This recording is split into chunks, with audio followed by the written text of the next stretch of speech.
Good morning friends. আমি আজকে যাচ্ছি শিয়ালদা হাসনাবাদ ট্রেনে করে লোকনাথ ব্রহ্মচারীর পূর্ণ জন্মস্থান কচুয়াধামে। বাবা লোকনাথ শ্রীকৃষ্ণের জন্মতিথি জন্মাষ্টমীতে 1730 খ্রিস্টাব্দে 31শে আগস্ট কলকাতা থেকে কিছু দূরে বর্তমান উত্তর চব্বিশ পরগনা জেলায় কচুয়া গ্রামে একটি ব্রাহ্মণ পরিবারে জন্মগ্রহণ করেন। পিতা ছিলেন রামনারায়ণ ঘোষাল এবং মাতা ছিলেন শ্রীমতী কমলা দেবী।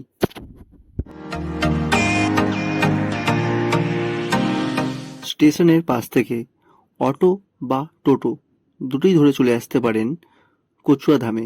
ভাড়া মাত্র 10 টাকা।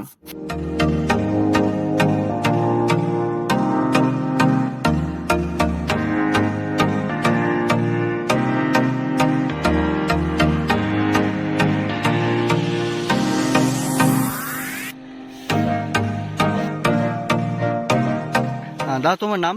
আমার নাম বিট্টু। আচ্ছা, তোমার ফোন নাম্বারটা? ফোন নম্বর আছে 8918642709। আচ্ছা, এই নম্বরে কল করলে পেয়ে যাবেন আমাদের। আজ সারাদিন এই দাদার সঙ্গে ঘুরে দেখে নেব পুরো কচুয়াধাম আর জানবো কিছু অজানা তথ্য। এইটা হচ্ছে বাবার মেন মন্দির। আচ্ছা, ঠিক আছে। এই মন্দিরের মানে সকাল 8টার সময় মন্দির খোলে, আবার দুপুর 12টার সময় মন্দির বন্ধ হয়ে যায়। তার মানে খানা করে আরতি আরম্ভ হয়, আরতি হয়ে অঞ্জলি হবে, অঞ্জলি হয়ে মন্দির বন্ধ হয়ে যায় 12টার সময়। আবার সেই 3টার সময় খুলবে, রাত 8টা পর্যন্ত। বা পুজো কখন থেকে আরম্ভ হয়? বাবার পুজো 11:30। 11:30 আরম্ভ হয়।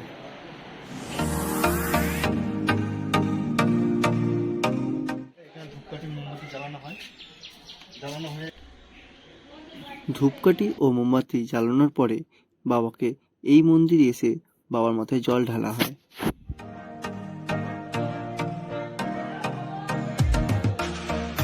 এটা হচ্ছে দুধ পুকুর। হ্যাঁ, বহুত তখন এই তো ঘাটটা কিছু ছিল না। আচ্ছা, তখন পূর্ণ ঘাট ছিল, ঠিক আছে। ওই পূর্ণ ঘাট বাঁধিয়ে এখন সব করা আছে, ছোট করে। আর তো পুকুরে একদম এই পর্যন্ত ছিল। আচ্ছা, লোকনাথ বাবা এবং বেণী মাধব এই পুকুরে স্নান করে তাদের পৈতে নিয়েছিল। বাবার মেন ভোগ এই ঘরে তৈরি হয়। টোটাল এখানে বাবার যে সম্পত্তি, টোটাল 27 বিঘা জমি আছে বাবার, ঠিক আছে। বাবার বংশধর পর্যন্ত এখন বেঁচে আছে। হ্যাঁ, ওরা বালি উত্তর পাড়ায় থাকে। ওরা 3টে দিনের জন্য আসে, সেটা জন্মাষ্টমী মেলায়। তখন টোটাল দায়িত্ব ওদের কাছে ছেড়ে দিতে হবে, ঠিক আছে। এইসব মেলায় যেখানে যা জায়গা জমি দেখছেন, টোটাল 27 বিঘা জমি, আম গাছ থেকে সব টোটাল যা দেখছেন। বাবারা কিন্তু ঘোষাল পরিবার। এই যে গেস্ট হাউস এখন কচু আছে আর থাকার কোনো অসুবিধা হবে না, কারণ কচুয়াতে তৈরি হচ্ছে একটা সুন্দর গেস্ট হাউস। টাকা এসেছিল, সেই টাকা থেকে উন্নয়নের জন্য সব রাস্তাঘাট, এই গেস্ট হাউস, ভক্তরা এসে যাতে মানে থাকতে পারে, কোনো অসুবিধা যদি না হয়, সেটা মন্দির থেকে এটা করে দিয়েছে। 11 কোটি টাকা এসেছিলো, ঠিক আছে। সেই টাকা দিয়ে তার মানে দুটো মন্দিরে, চাকলা মন্দির বা কচুয়া মন্দিরে, কারণ কচুয়া মন্দিরে সবথেকে বেশি এসেছিলো, কারণ মা বাবার তো মেন জন্মস্থান এইটাই, ঠিক আছে। এখনো প্রমাণপত্র তারা চাকলা তো প্রমাণপত্র কোনো দেখাতে পারেনি। বাবার চাকলা মন্দিরে এখন তো মেন গেট কেন বন্ধ আছে, ঠিক আছে। কিন্তু বাবার যে ভ্রমণ গাঙ্গুলি বাড়ি, বেণী মাধবের বাড়ি, বাবার যে আমার বান্ধবী মাধবী কাহার, তারও বাড়ি সব এখানে। এখনও তারা বংশধর পর্যন্ত বেঁচে আছে। গাঙ্গুলি পরিবার বংশধর বেঁচে আছে, বনি মাধবের সব বংশধর বেঁচে আছে। সবজি, মুগের ডাল, পায়েস। এখন হচ্ছে পোলাও, খিচুড়ি, পায়েস, আলুর দম। 60 টাকা করে কুপন নেয়, ঠিক আছে। 12:30টার সময় খেতে দেয়। আর আপনার কুপন যদি কেউ যদি নাও পায়, তাদের জন্য পার্সেল ব্যবস্থা আছে। তুমি ডেলির কথা বলছো? ডেলির কথা বলছি, পার ডে। হ্যাঁ, পার ডে প্রচুর লোক আছে। পার ডে প্রচুর লোক আছে। দেখুন, এখন এই গরমকাল, সিজন তো আমাদের শীতকাল, হ্যাঁ, সিজনে যখন লোকটা আসে বেশি, এখন এই গরমকালে কম লোক আসে, কারণ শনি রোববারটা সবচেয়ে বেশি ভিড় হয়। আচার্য গাঙ্গুলি লোকনাথ এবং বেণী মাধবকে উপনয়ন সংস্করণ করিয়ে গুরুভার নেন। এ সময় লোকনাথ ও সখা বেণী মাধবের বয়স ছিল 11 বছর এবং আচার্য গাঙ্গুলির বয়স তখন 60। এরপর আচার্য গাঙ্গুলি দুজনকে সাথে নিয়ে দেবোক্ত বিধি মতো নৈষ্ঠিক ব্রহ্মচারী হয়ে গৃহশ্রম ত্যাগ করেন। তার মূর্তি এখানে বসানো আছে। লোকনাথের জন্মস্থান নিয়ে শিষ্যদের মধ্যে বিতর্ক আছে। নিত্যগোপাল সাহা এ বিষয়ে হাইকোর্টে মামলা করেন ও রায় অনুযায়ী তার জন্মস্থান কচুয়া বলে চিহ্নিত হয়। ঠিক আছে, এই যে কড়া দেখছেন, এই কড়াই আপনার টোটাল রান্না হয়ে ভক্তরা এখানে লাইন দিয়ে সব প্রসাদ নেওয়া গরম করে। তখন তো ওই করতে পারবে না, আপনার এক করা তৈরি হয়ে যাবে মানে প্রায় 1000। মানে এরকম কি আর শুধু দুটো করা না আরো করা আছে? এই তো দুটো করা, এটা বড়ই হয়। আচ্ছা। আলাদা যে কোনো উনুন হয় 32 খানা, সেটা ছোট ছোট বড় করে যে মন্দিরে যে আমাদের এখন রান্না হয় হুম। সেসব করা হয়। আচ্ছা। ঠিক আছে।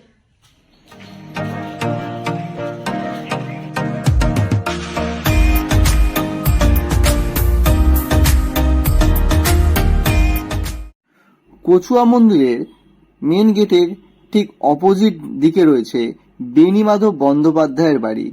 বেণীমাধব হলেন বাবা লোকনাথের বাল্যবেলার বন্ধু। বাবা লোকনাথ এবং সখা বেণীমাধব 11 বছর বয়সে আচার্য গাঙ্গুলির হাত ধরে নৈষ্ঠিক ব্রহ্মচারী হয়ে গৃহশ্রম ত্যাগ করেন। বেণীমাধব বন্দ্যোপাধ্যায় এই বাড়িতেই জন্মগ্রহণ করেছিলেন। এটা পুরো খড়ের চাল ছিল, ঠিক আছে। আমফানে যে ঝড়টা হয়েছিল না, ঝড়ের টোটাল ভেঙে গিয়েছিল। মাটির বাড়িটা আছে, শুধু ওপরে টিনের চালটা দেওয়া আছে, তাহলে পুরো খড়ের চাল ছিল এটা। মাধব আর হচ্ছে লোকনাথ বাবা, উনি তো দুজনে তো তার মানে তপস্যায় চলে গেছেন। তারপর উনি ভয়তে তো চলে আসেন, বেণীমাধব চলে আসেন।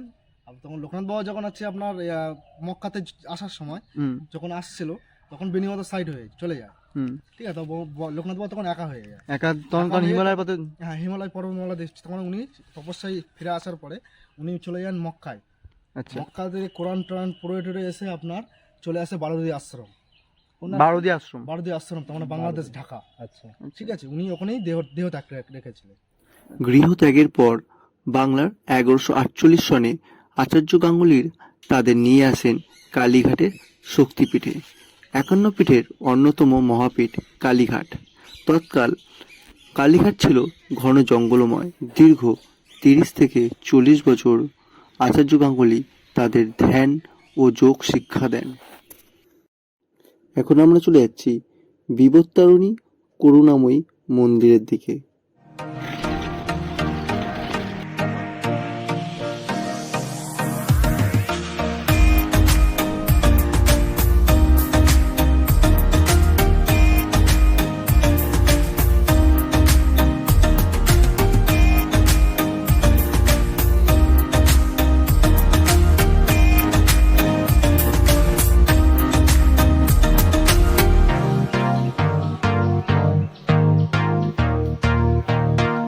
কচুয়া লোকনাথ মন্দিরের ঠিক পাশেই আছে শ্রী শ্রী রাধাকৃষ্ণ বৃন্দাবন মঠ।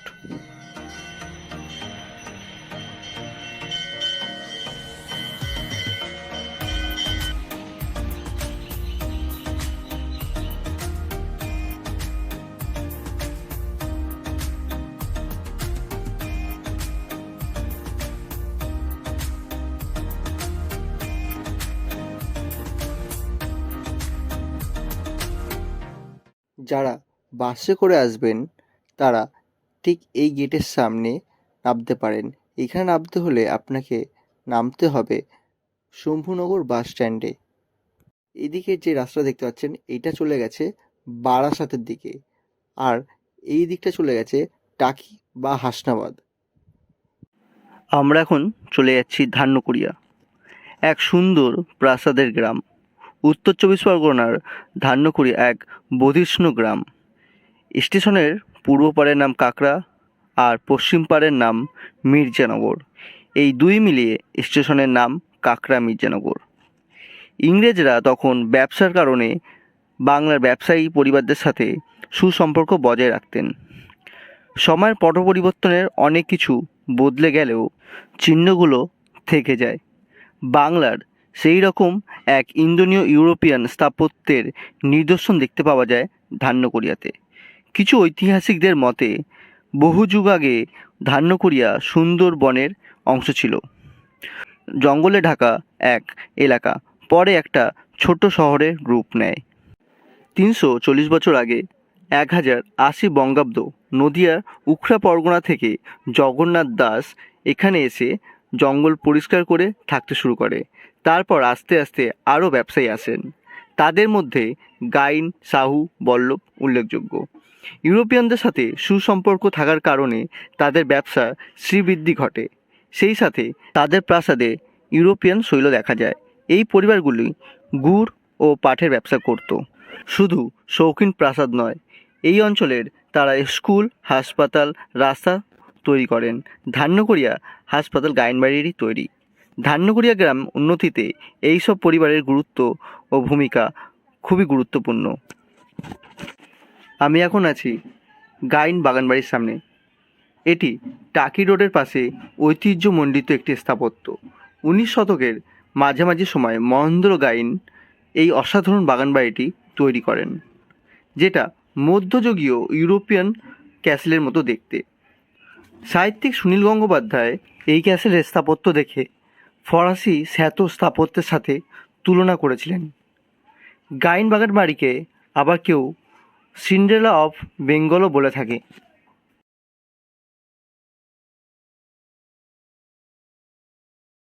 গাইন বাড়ির পাশেই আছে একটি প্রাথমিক হাসপাতাল।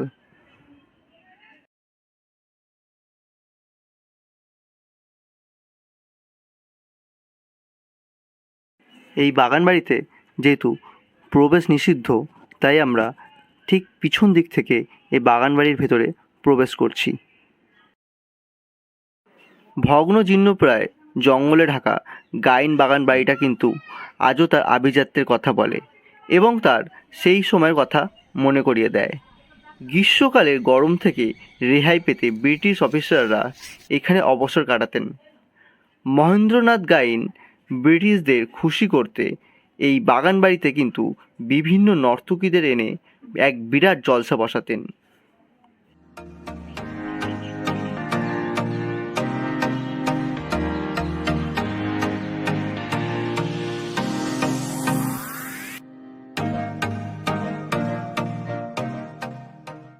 সংস্করণ কিছু করা হবে?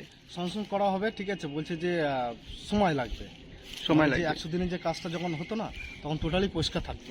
100 দিনের কাজটা বন্ধ হয়ে যাওয়ার পর থেকে এখন এই তোমার পুরো লকডাউনের পরের থেকে পুরো জঙ্গল হয়ে গেছে। এটা আবার আচ্ছা। উন্নয়ন হবে, ঠিক আছে। উন্নয়ন হয়ে গেলে আপনার টোটাল যেরকম পার্ক মতন, যাতে ভক্তরা এসে ভালোভাবে দেখতে পারে, তার জন্য উন্নয়ন করবে। আচ্ছা।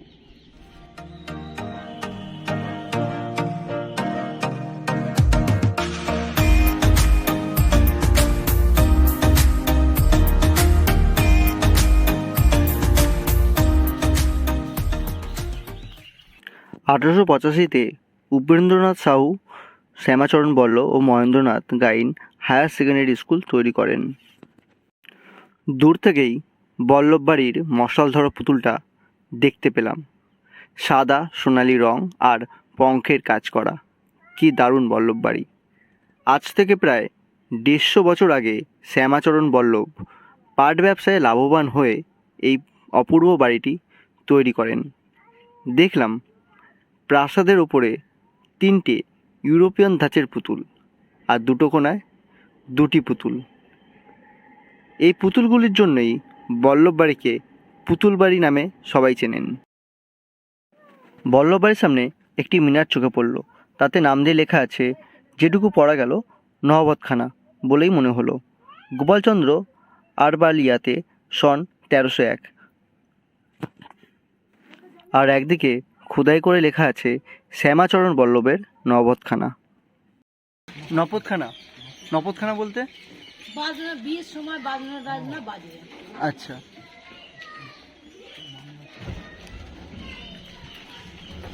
বল্লভ বাড়ি থেকে একটু এগিয়ে দেখলাম রাসমঞ্চ মন্দির, যা রাস উৎসবের প্রধান উৎসবের একটি অংশ। বার্ষিক উদযাপনের সময় এখানে রাধা ও কৃষ্ণের মূর্তি আনা হয়। কাঠামোগতভাবে এটি একটি নবরত্ন শৈলীতে নির্মিত, যার মানে মন্দিরের কাঠামোতে 3টে ভিন্ন স্তরে 4+4+1 9টি চূড়া রয়েছে।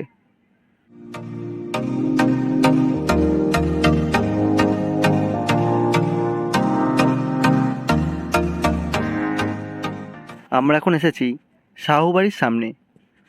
উপেন্দ্রনাথ সাহু এই বাড়িটি নির্মাণ করেন।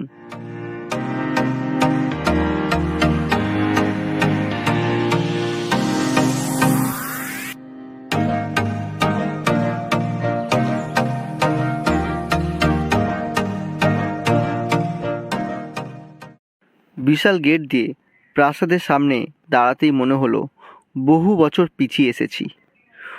কোনি অপূর্ব দেখতে রাসমঞ্চ প্রায় 150 বছর পুরনো কুল দেবতা শ্যামসুন্দরজির মন্দির।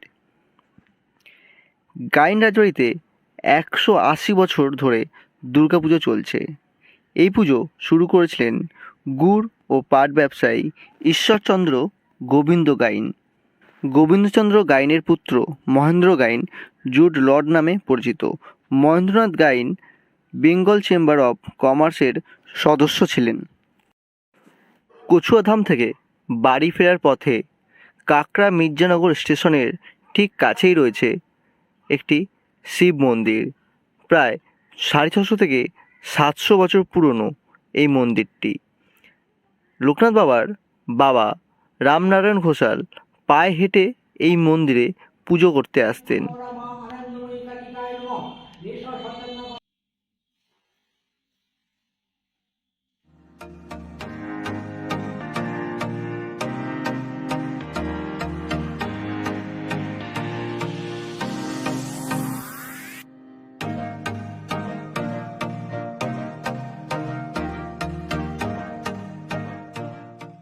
আরও নতুন নতুন ভিডিও পেতে এই চ্যানেলটিকে সাবস্ক্রাইব করুন। আর আজকের ভিডিওটি কেমন লাগলো অবশ্যই কমেন্টে জানান। ধন্যবাদ।